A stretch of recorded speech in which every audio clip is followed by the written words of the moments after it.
आणखी एक महत्त्वाची बातमी कल्याणमधून केडीएमसीच्या महापौर फेरीवाल्यांकडून खरेदी करत असल्याचा कथित व्हिडिओ व्हायरल होतोय। कल्याण डोंबिवलीमध्ये फेरीवाल्यांच्या प्रश्नावरून सत्ताधारी आणि विरोधक आता आमने-सामने आलेत। एकीकडे शिवसेनेच्या आमदारांचं फेरीवाल्यांविरोधात आंदोलन सुरू आहे, तर दुसरीकडे शिवसेनेच्या महापौर फेरीवाल्यांकडून खरेदी करतात अशी काँग्रेसची या ठिकाणी भूमिका आहे। तर मी खरेदी केलीच नाही, माझ्या हातात फक्त मोबाईल होता, असं उत्तर यावर महापौर हर्षाली थविल यांनी दिलंय।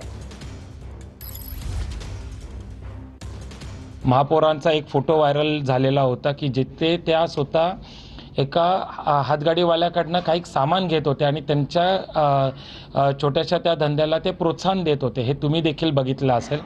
तर नक्की त्यांची भूमिका काय आहे की हातगाडीवाल्यांकडनं हे सामान घेऊन त्यांना त्यांच्या छोट्या व्यावसायिकांना प्रोत्साहन दिलं पाहिजे का त्यांना असा जबरदस्तीने उठून त्यांना उद्ध्वस्त केला पाहिजे। तर या अनुषंगाने आम्ही त्यांची नैतिक जबाबदारी ते कुठे पार पाडू शकत नाहीत। या नैतिक जबाबदारीच्या आधारे आम्ही त्यांच्या राजीनाम्याची मागणी करणार।